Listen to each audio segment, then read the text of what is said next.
Hey guys, it's Matt Bartram here from Warrior Fitness and Health, and it's question and answer time again. I'm very passionate about this question, or these couple of questions that I'm going to be answering today. So I've got some prompt sheets with me because I really want to stay on track, because if I'm not careful, this is going to just turn into a complete and utter rant.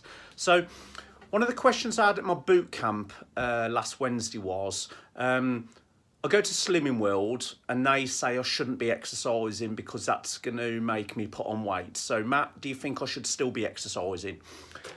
I have this question at least once or twice a week, which basically says I'm part of this group, they don't really like exercise, what do you think? I also have a very similar question which goes, I've been on a weight loss program or a diet for X amount of months. I'm doing really well. I've started exercising and my weight loss has come to a plateau and I've started putting on weight. Or I'm brand new to exercise. I anticipated losing weight and my weight has stayed about the same.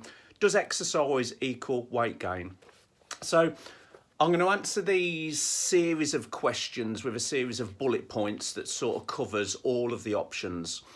Firstly, point one is that they did a survey about 10 years ago with some 10 to 12-year-olds and basically asked them the very simple question, if you had a parent who was overweight or fat, what would you tell them to help them lose weight? And the majority of the answers all came out with less takeaways, more vegetables, and more exercise. So even 10 to 12-year-olds know that losing weight is a combination of what you eat and how much movement that you actually have. And that's 10 to 12-year-olds. That just tells me that really common sense isn't that common, or the common sense that we know, we don't apply into our daily life.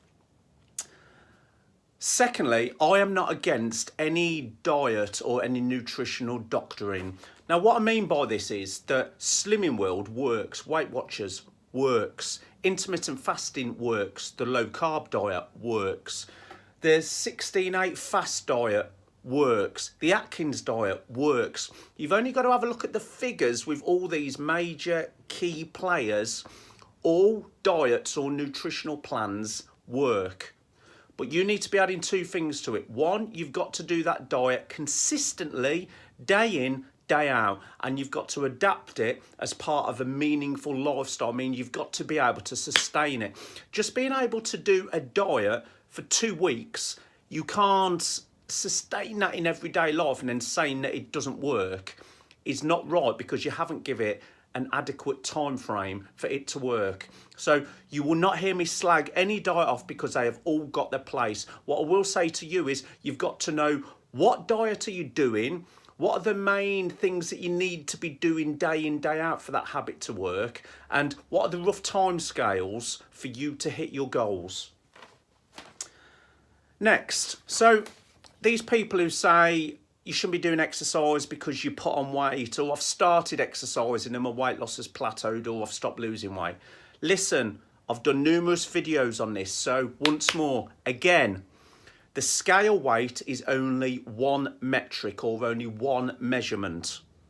It's a test of gravity, how you weigh compared to the gravitational pull of the Earth and the Moon. So if you weigh 12 stone on Earth, if you were to use the same and the same scales on the Moon, you're going to weigh 6 stone, because it's got half the gravity on the Moon it has on the Earth. So please remember, scale weight is only one measure. I'm really hoping that's sunk in, because I'm going to say it again. The scale weight is only one measure. The tape that you put around your waist and what your PTs put around you is only one measure of how far you are around that body part. It doesn't tell you how much fat, how much muscle, how much bone, how much fluid is there. The scale weight doesn't tell you muscle, fat, water and bone. You looking in the mirror, if you can, but you can look really skinny in the mirror and have massive high body fat, which put you at disease risk.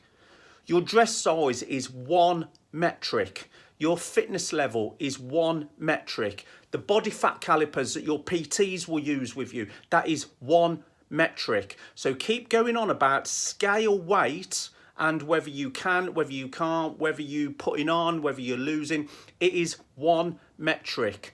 And what I like to do with all my clients is put it in proportion. So what is the scales doing with what your body fat is doing compared to how your fitness is going up, compared to how you're looking in the mirror and how you're feeling up here. All of those come together to almost make a pizza of happiness that you should be basing your results on. Again, the scale is only one measure. So if you're looking at becoming fitter and healthier and you're going to Slimming World and Weight Watchers, that's fine, but know that you can be getting fitter and healthier and running around for longer with your children and reducing your disease risk, but that number on the scale might not be moving as fast as you'd like, so you're not quite getting your clap or your little certificate that you get on your weekly weigh-ins. Having said that, I've had a specific client who comes along to my weekday warrior group last week who says that their Slimming World coach had told them they shouldn't be doing exercise because that adds weight on the scales. So I've done my research and I'm going to start reading some stuff off the Slimming World website. So Slimming World have got a program called their Body Magic program. And the main point is, as well as a flexible approach and a framework to eating and drinking, any diet needs to be sensibly balanced by exercise suited to individual needs. So straight away, they're not dissing exercise. Next bit down, they've got 10 key points for success on their Body Magic program. Point 1, aim to do a little bit more than you would normally do and build up to 5 to 10 minutes a day. Point 2, increase your activity levels in small, steady steps. Point 7, build up to blocks of 15 minutes per day, 6 times per week. Point 9, long-term goal, build up to 30 minutes a day for 5 times a week. Granted, they use the word activity here, not exercise, but Slimming World is not saying do not stay active, do not